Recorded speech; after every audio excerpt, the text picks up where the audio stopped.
CM Revanth ఆదేశించారు. కూరగాయల విత్తనాల సబ్సిడీపై అందించేందుకు ప్రభుత్వం సిద్ధంగా ఉందన్నారు. ఎల్నినో ప్రభావంపై సీఎంకు నిపుణుల కమిటీ నివేదిక ఇచ్చింది.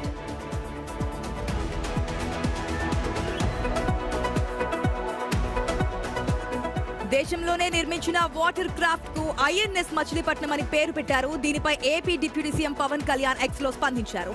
మచిలీపట్నం పేరు పెట్టడం ప్రతి తెలుగువాడికి గర్వకారణమని, ఏపీ సముద్ర వారసత్వానికి దక్కిన గౌరవమని అన్నారు.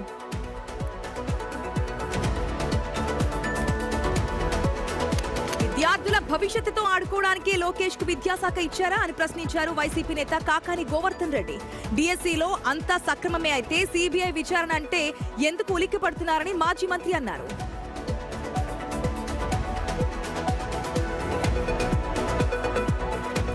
హైదరాబాద్ లో భారీ వర్ష సూచనతో ముందుగానే ఇళ్లకు బయలుదేరారు ఐటీ ఉద్యోగులు. దీంతో కొండాపూర్, గచ్చిబౌలి, హైటెక్ సిటీ ప్రాంతాల్లో పలుచోట్ల ట్రాఫిక్ జామ్ అయింది. కిలోమీటర్ల కొద్ది వెహికల్స్ నిలిచిపోయాయి.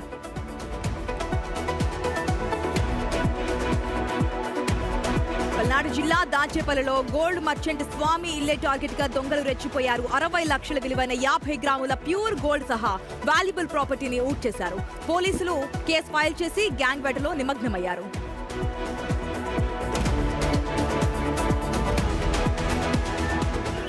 తాడిపత్రి మున్సిపాలిటీలో బెగ్గర్స్ ఉండకూడదని జేసీ ప్రభాకర్ రెడ్డి అన్నారు. దేవాలయాల దగ్గర చాలా మంది చిన్న పిల్లలను పెట్టుకుని అడుక్కోవడం బాధాకరమని అన్నారు. పట్టణ ప్రజలు ముందుకు వచ్చి యాచకులను ఆదుకోవాలని పిలుపునిచ్చారు. ఎవరు ముందుకు రాకపోతే తానే అందరికీ షెల్టర్ ఇస్తారని చెప్పారు.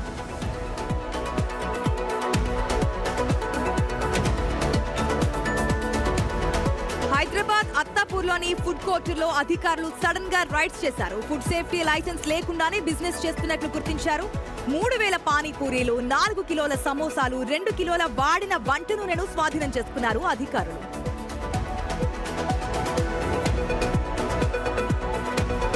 ఏపీ అసెంబ్లీ వర్షాకాల సమావేశాలకు రంగం సిద్ధమైంది. ఆగస్టు 3వ వారంలో సమావేశాలు ప్రారంభమయ్యే ఛాన్స్ ఉంది. 2 వారాల పాటు సమావేశాలు నిర్వహించేందుకు ప్రభుత్వం సన్నాహాలు చేస్తోంది.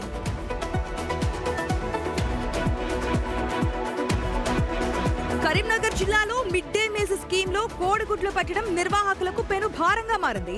మార్కెట్లో ఒక్కొక్క గుడ్డు ధర 8 రూపాయలు పడుతోంది. సర్కార్ మాత్రం 6 రూపాయలకే ఇస్తోంది అంటున్నారు. ఈ తేడాతో 3 రోజులుగా జిల్లా వ్యాప్తంగా చాలా స్కూళ్లలో ఎగ్స్ బంద్ చేశారు నిర్వాహకులు.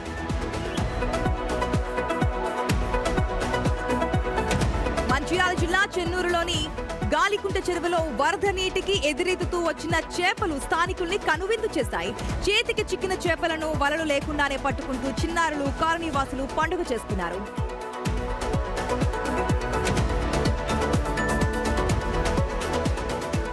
బెంగాల్లో భారీ అవినీతి తిమింగలం దొరికింది. పోలీసుల సర్చింగ్ లో మాజీ బస్సు డ్రైవర్ ఇంట్లో 5 కోట్ల నగదు, 25 కేజీల గోల్డ్ దొరికింది. ఇసుక మాఫియాపై దర్యాప్తు చేస్తున్న పోలీసులు మీనా మండల్ అనే వ్యక్తి ఇంట్లో సర్చ్ ఆపరేషన్ చేపట్టడంతో ఈ సీన్ కనిపించింది.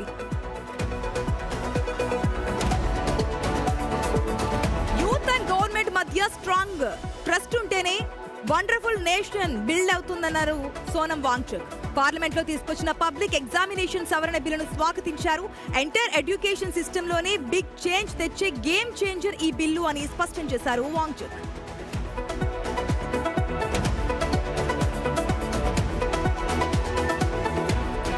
జోర్డాన్ బేస్లపై దాడికి రివెంజ్ గా ఇరాన్ టార్గెట్ గా అమెరికా మాసివ్ ఎయిర్ స్ట్రైక్స్ చేసింది.